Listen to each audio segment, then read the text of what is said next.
வணக்கம். நான் கிராண்ட்மா பேசுகிறேன். எல்லோரும் மறக்காமல் சப்ஸ்கிரைப் பண்ணிடுங்க. நம்ம எல்லாம் சிரிக்கவும் வைத்து சிந்திக்கவும் வைத்த என்எஸ் கிருஷ்ணன் அவர்களை பற்றி தான் இன்றைக்கி நான் பேச போகிறேன். என்எஸ் கிருஷ்ணன் அவர்கள் வறுமையால் 4ஆம் வகுப்பு வரை மட்டுமே அவரால் படிக்க முடிந்தது. படிப்பை நிறுத்தியதும் நாடக கொட்டகையில் தள்ளு வண்டியில் கலர் சோடா விற்கும்போது நாடகத்தை பார்த்து பார்த்து அவருக்கும் நாடகத்தில் நடிக்க ஆசை வந்தது.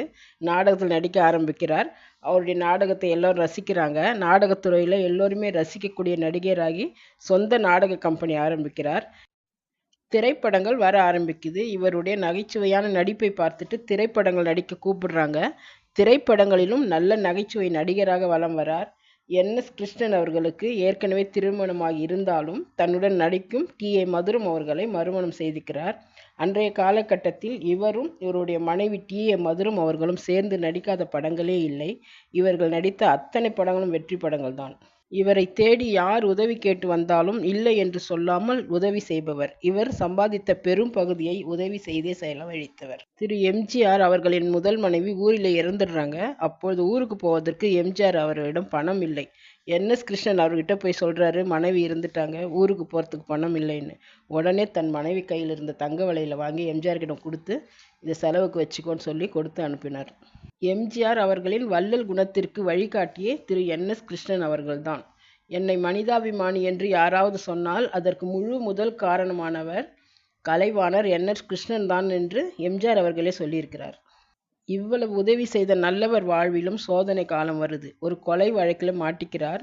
இந்த வழக்கில் இவர் குற்றவாளி நிரூபிக்கப்பட்டு சிறைக்கு போகிறார். இவருடைய மனைவி டி.ஏ. மதுரம் அவர்கள் லண்டனிலிருந்து வழக்கறிஞர் வரவழைத்து இவர் குற்றவாளி இல்லை, நிரபராதி தான் நிரூபித்து வெளியே கொண்டு வராங்க.